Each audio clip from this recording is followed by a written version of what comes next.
Hello, my name is Zuniga, and I want to thank you so much for taking time today to listen and to watch. I also want to take a minute to honor the fathers that are watching. Happy Father's Day to both fathers and to folks who are father figures. To others, thank you for all of the ways that you care and support your children and those that you mentor. And for those who Father's Day is not a day of celebration, I want to acknowledge and name that your pain and your emotions attached to Father's Day are valid. And I pray that you're able to take the space and time for yourself that you need today. Today, I want to talk about family. And as I talk about family, I want you to consider who those people are that come to your mind when you think of your family. What makes them family? Are they biologically your family? Are they a friend that's so close they're like a sibling to you? As you think about these people, hold them in your mind and consider a few more questions in addition. When do you engage your family in conversations about difficult, intense topics? When is your line drawn with your family? At what point, if any, do you say enough? I want to share a story about one of my best friends from college. We had the same major of philosophy and religion, and because it was a relatively small major at our college, we took a lot of the same classes together. And she's married and lives off campus, and as a student that lived on campus, her place was always the place to go hang out because she lived off of campus. It was the cool place to hang out. Not only did we hang out at her place, but she would cook for me, she would bake for me. And she's such a good cook and such a good baker. Her and her husband are both vegan. And as somebody who's not vegan and eats animal products, you can pretty easily be fooled by her food. And I know that's a strong statement. That's a contentious statement. I know there's a lot of people that are probably saying, oh, you're not going to fool me. Try her cinnamon rolls and let's talk. One of the things I loved about this friend was her kindness and her generosity. Again, she would cook, she would bake, and she was an avid user of Facebook and Instagram, and her kindness and generosity reflected on her Facebook and Instagram. She was always somebody that was posting motivational things. She was like a cheerleader for folks. She would share photos of her cats and things that she's baked. She would ask people on Facebook, I have extra cinnamon rolls, can I bring you some?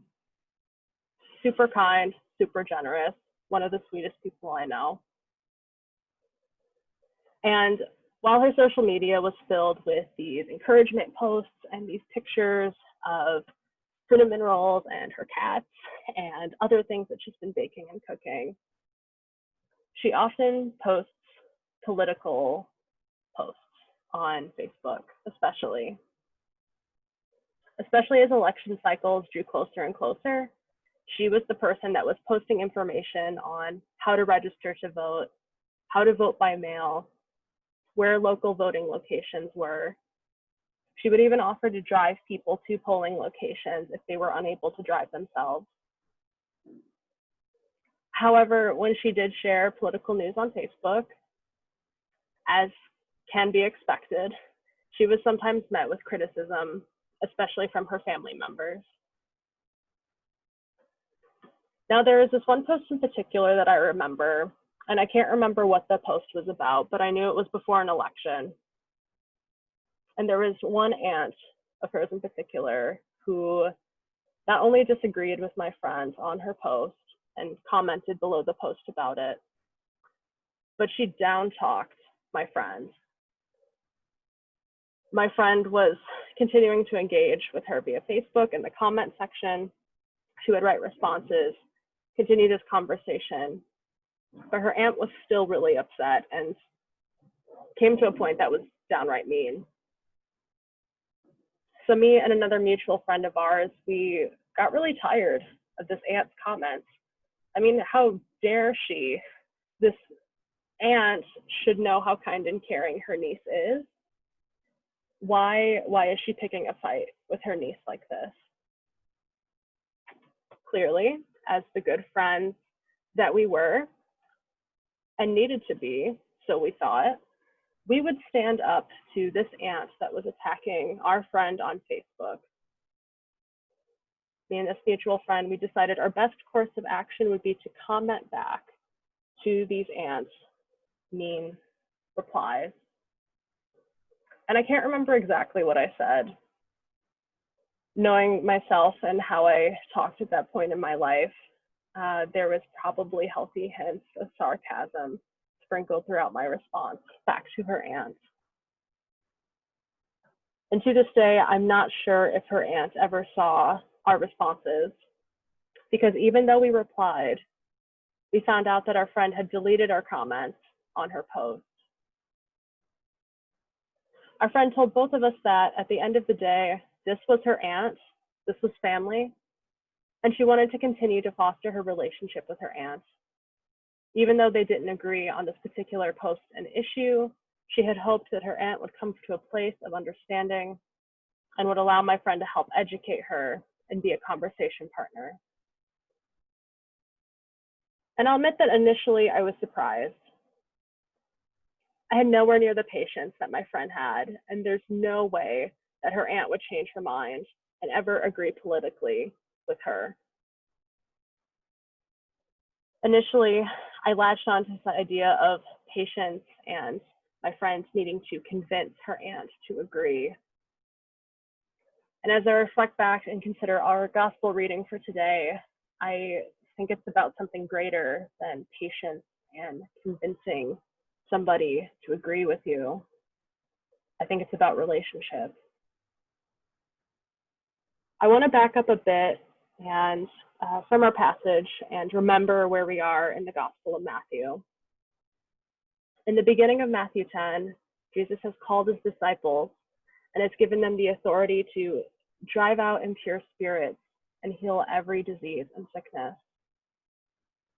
He instructs them to go to Israel, telling them to proclaim that the kingdom of heaven is near, but he also warns that they will be hated, telling them not if, but when they are arrested, to not worry about what to say, because the Spirit of the Father will speak through them. Jesus warns his disciples of families turning against one another in verse 21. Brother will betray brother to death, and a father his child. Children will rebel against their parents and have them put to death. And as we move into our scripture reading for today, starting with verse 34, he again warns, do not suppose that I have come to bring peace to the earth. I did not come to bring peace, but a sword. For I have come to turn a man against his father, a daughter against her mother, a daughter-in-law against her mother-in-law. A man's enemies will be the members of his own household. Now, this word for turn really stands out to me. And when we look back to the original Greek, the word that is used is dikadzo, a word that translates to divide into two, or perhaps better used here, divide against one another. Divided, but perhaps not torn. A clean divide that only the sharpest of swords could deliver. It is okay and valid to divide when needed, but to absently swing a sword and sever bonds, this will only do harm. I come back to the story of my friend, especially as I've grown older and have become more engaged in conversations with my own family members. We have conversations about race, about gender, about religion, about elections. My friend saw potential in her aunt and potential in cultivating her relationship with her aunt that I didn't see and didn't understand. And they did cultivate their relationship. After this Facebook interaction, her and her aunt met in person and they talked. And it ended up being a talk that didn't physically, mentally, emotionally, or spiritually harm either party. One of the most important instructions that Jesus gives to his disciples here in Matthew 10 is this: if the home is deserving, let your peace rest on it. If it is not, let your peace return to you. If anyone will not welcome you or listen to your words, leave that home or town and shake the dust off your feet. These questions that I've invited us to think of earlier. Who is your family? When do you engage in conversation with them about difficult topics? And when is the line drawn? I think this text right here clearly answers when to engage in conversation. If they show you peace, welcome and listen to you, engage in conversation, nurture that relationship, learn together. But this third question, when is the line drawn? This is a harder question for me, and I'll assume for many of us. I have clear lines of when I will not engage in conversation with people, especially when those people are not my family. And frankly, I can't give a simple and quick answer of when each of us needs to divide and draw those lines for ourselves. I'm again reminded of this word, "dikadzo." It is healthy and valid to divide from people and conversations that will not be nurturing to us, from people who will not listen to us, from people who will not welcome us for who we are. But we must continue to remind ourselves, however, as we consider when to draw this line, is that we must take up our own crosses and follow our God. We can invite others to converse and carry on with us, but if they choose not to, let us shake the dust off of our feet and carry on and find the family that will. Thank you.